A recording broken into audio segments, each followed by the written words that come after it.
नमस्कार दोस्तों, स्वागत है आपका आपके अपने mission next I YouTube channel में। दोस्तों आज हम सोल्व करेंगे प्रैक्टिस सेट नंबर 7। इससे पहले 6 प्रैक्टिस सेट हमने सोल्व करके अपने चैनल पर पहले अपलोड कर दिए हैं। अगर वे प्रैक्टिस सेट हमने नहीं देखे तो इस वीडियो के डिस्क्रिप्शन में आपको उन वीडियो का लिंक मिल जाएगा, एक पूरी प्ले लिस्ट मिल जाएगी आपको, वहाँ से जाकर वे वीडियो आप देख सकते हो, ठीक है। और आपको पता ही होगा, आपका जो एग्ज़ाम है वो 8 नवंबर को होगा, जो पैरामेडिकल स्टाफ नर्स का और माइनिंग सरदार का आपका एग्ज़ाम है वो 8 नवंबर को होगा। तो उसी से रिगार्डिंग जो हमारे प्रैक्टिस सेट है बी, जो सेक्शन बी होता है आपका, जिसमें जी के जीएस मैथ रीजनिंग पूछी जाती है, ठीक है। तो उसी के लिए जो हमारा प्रैक्टिस सेट है, ठीक। तो 6 प्रैक्टिस सेट हमने पहले अपलोड कर दिए हैं, ये 7 प्रैक्टिस सेट है। तो चलिए इस प्रैक्टिस सेट को सोल्व करते हैं। तो पहला क्वेश्चन है प्राइवेट नौकरियों में युवाओं को 75% आरक्षण देने की घोषणा किस राज्य सरकार ने की है? तो दोस्तों ये की है आपके हरियाणा सरकार ने। तो ए इसका राइट आंसर हो जाएगा। चलिए नेक्स्ट क्वेश्चन देखते हैं। 2020 में पर्यावरण प्रदर्शन सूचकांक में पहले स्थान पर कौन रहा है, आपको ये बताना है, ठीक। तो सेकंड का आपका राइट आंसर हो जाएगा ऑप्शन ए, डेनमार्क। पहले स्थान पर डेनमार्क रहा है। नेक्स्ट क्वेश्चन देखते हैं। पेटीएम मनी का नया सीईओ किसे नियुक्त किया गया है? तो पेटीएम मनी का नया सीईओ नियुक्त किया गया है वरुण श्रीधर को, ठीक। तो 20 का करेक्ट आंसर हो जाएगा। नेक्स्ट क्वेश्चन देखते हैं। मानव प्लीहा को नियंत्रण करता है तो कौन करता है? क्वेश्चन नंबर 4 का आपका राइट आंसर हो जाएगा रक्त आयतन, ठीक। चलिए नेक्स्ट क्वेश्चन देखते हैं। भारत में सर्वाधिक जनसंख्या वाला राज्य कौन सा है? तो भारत में सर्वाधिक जनसंख्या वाला राज्य है उत्तर प्रदेश। नेक्स्ट क्वेश्चन देखते हैं। उच्च न्यायालय किस अनुच्छेद के अंतर्गत रखा गया है, ठीक। तो क्वेश्चन नंबर 6 का आपका राइट आंसर हो जाएगा ऑप्शन ए। तो 214 के अंतर्गत जो है उच्च न्यायालय रखा गया है, ठीक है। नेक्स्ट क्वेश्चन देखते हैं। वर्तमान में भारत में कितने राज्य हैं? तो वर्तमान में भारत में 28 राज्य और 8 केंद्र शासित प्रदेश हैं। चलिए नेक्स्ट क्वेश्चन देखते हैं। नीति आयोग का अध्यक्ष कौन होता है? तो नीति आयोग का अध्यक्ष होता है आपका प्रधानमंत्री। तो ए इसका राइट आंसर हो जाएगा। नेक्स्ट देखते हैं। किसे लेटा हुआ ग्रह कहा जाता है? तो अरुण ग्रह को लेटा हुआ ग्रह के नाम से जाना जाता है।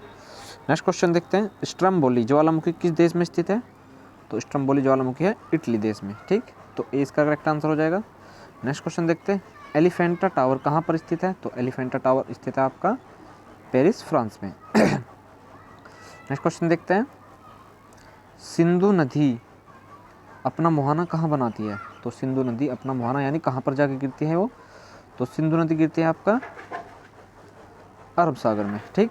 तो ए इसका राइट आंसर हो जाएगा। नेक्स्ट क्वेश्चन देखते हैं। कर्क रेखा भारत के कितने राज्यों से होकर गुजरती है? तो कर्क रेखा आपके 8 राज्यों से होकर गुजरती है। तो इसका करेक्ट आंसर हो जाएगा। नेक्स्ट क्वेश्चन देखते हैं। सबसे कम लिंग अनुपात वाला राज्य बताना है हमको, कौन सा है, ठीक। तो क्वेश्चन नंबर 14 का आपका राइट आंसर हो जाएगा ऑप्शन डी, बिहार। तो सबसे कम लिंग अनुपात वाला राज्य बिहार है, ठीक। नेक्स्ट क्वेश्चन देखते हैं। नेक्स्ट क्वेश्चन हमारा पशुपालन किस क्षेत्र के अंतर्गत आता है? तो पशुपालन आता है आपके प्राथमिक क्षेत्र के अंतर्गत, ठीक। नेक्स्ट क्वेश्चन देखते हैं। ओलंपिक ध्वज में कितने रंग है? तो ओलंपिक ध्वज में है आपके 5 रंग, ठीक है। तो 20 का राइट आंसर हो जाएगा। चलिए नेक्स्ट क्वेश्चन देखते हैं। मदर टेरेसा को नोबेल पुरस्कार कब प्राप्त हुआ था, यानी कब मिला था?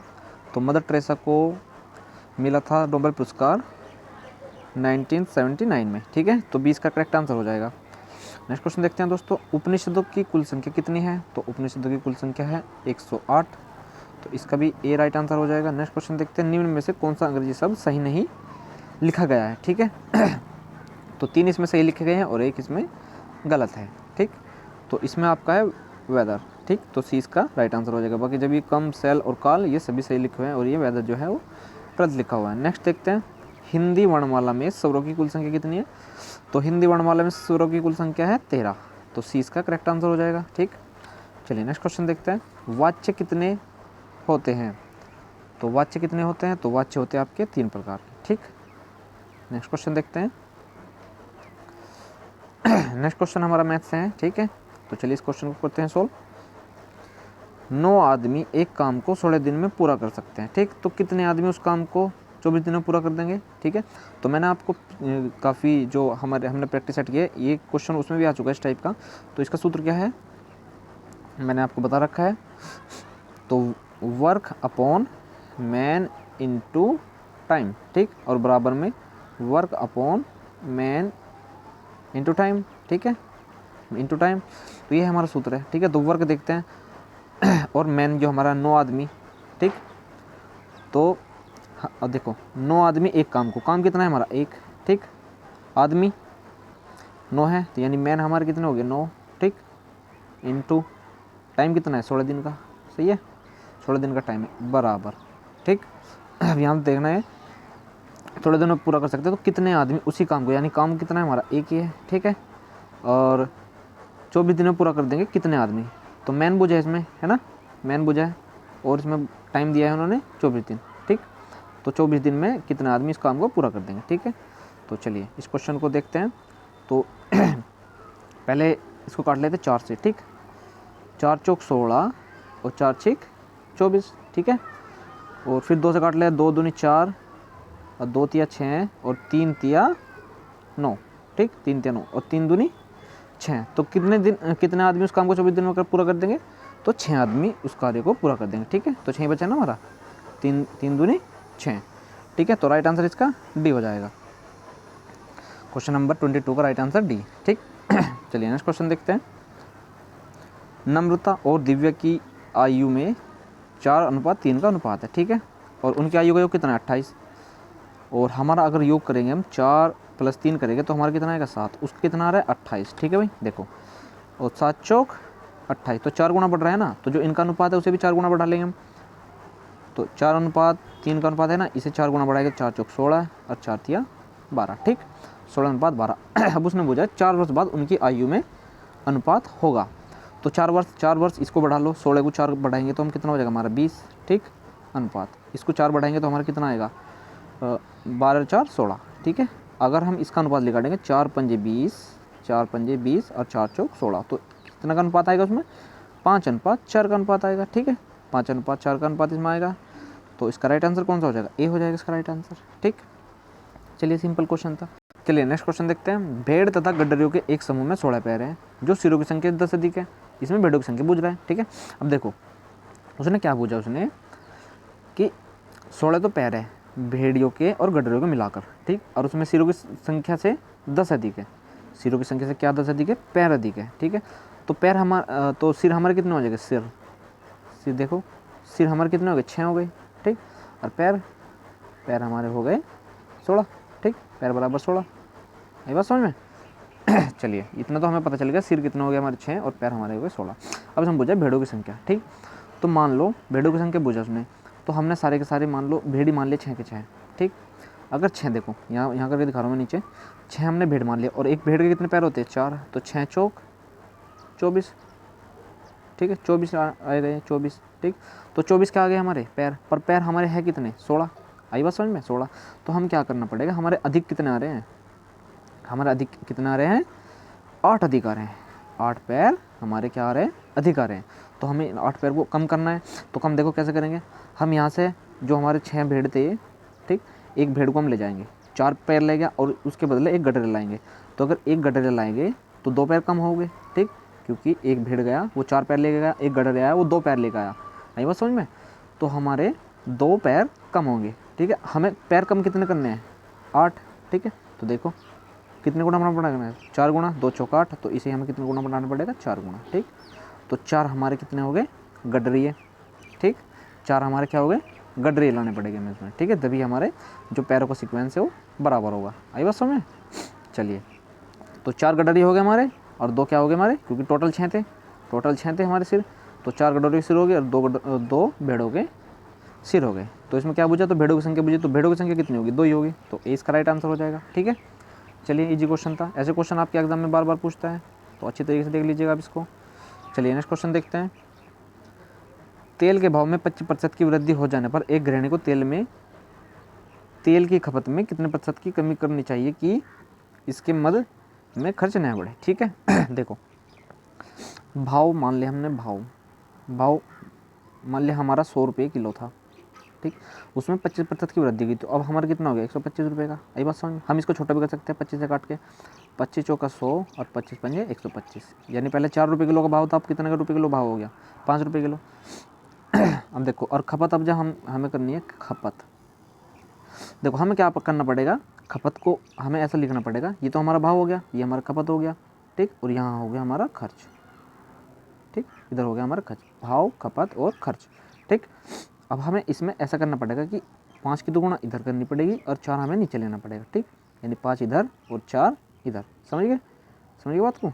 चलिए अब देखो, मान लो 4 रुपये किलो तेल था, ऐसा सपोज करो, और 5 किलो में तेल लेना है, तो हमारा कितने का आएगा? 20 रुपये का। आई बात समझ में।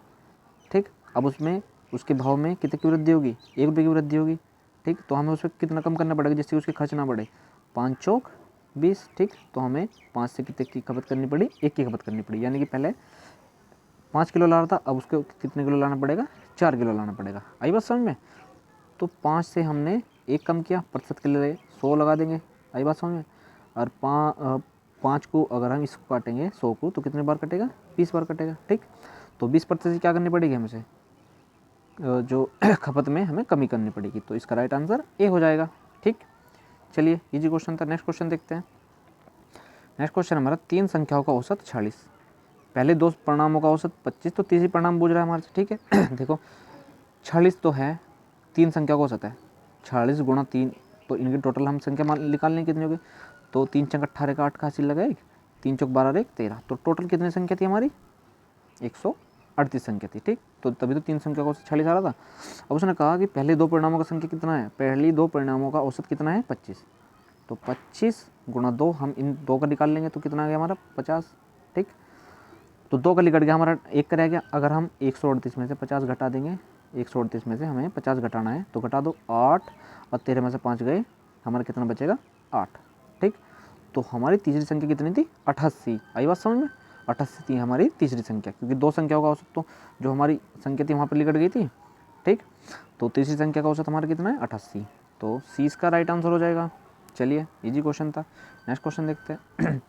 नेक्स्ट क्वेश्चन पूछा उसने, किसी मास की 5 तारीख सोमवार के 2 दिन बाद आती है। ठीक है, तो उस मास की 19 तारीख को कौन सा दिन होगा ये पूछ रहा है। ठीक, अब देखो उसमें क्या पूछा उसने, 5 तारीख सोमवार के 2 दिन बाद आती है, तो 5 तारीख है सोमवार के 2 दिन बाद आती है, तो 4 और 3। ठीक, तो यहाँ मान लो क्या था हमारा कि 2 दिन बाद है ना, 1 और 2, ये 5 तारीख यहाँ पर आ रही है। ठीक, तो यहाँ क्या है हमारा? सोमवार। ठीक, यहाँ पर सोमवार आएगा हमारा, यहाँ पर मंगल और यहाँ पर बुध। तो 5 तारीख को बुध आएगा। 5 में अगर हम 7 जोड़ेंगे तो यहाँ पर भी बुध आएगा। बुध 7 5 कितने हो गए? तो यहाँ पर 12 तारीख हो गई। ठीक, अगर हम 12 में प्लस और 7 कर देंगे, 12 7 कितना होता है? 19, तो 19 तारीख की पूजा है, तो 19 तारीख को भी क्या आएगा हमारा? बुध ही आएगा। ठीक, तो 19 तारीख को भी क्या आएगा हमारा? बुध ही आएगा। तो इसका राइट आंसर क्या हो जाएगा? बुध ही हो जाएगा। तो ए इसका करेक्ट आंसर हो जाएगा। ठीक है, आपकी समझ में आ गया होगा। नेक्स्ट क्वेश्चन देखते हैं। नेक्स्ट क्वेश्चन है हमारा, सांप का संबंध सरीसृप से है, तो चमगादड़ का संबंध किससे होगा?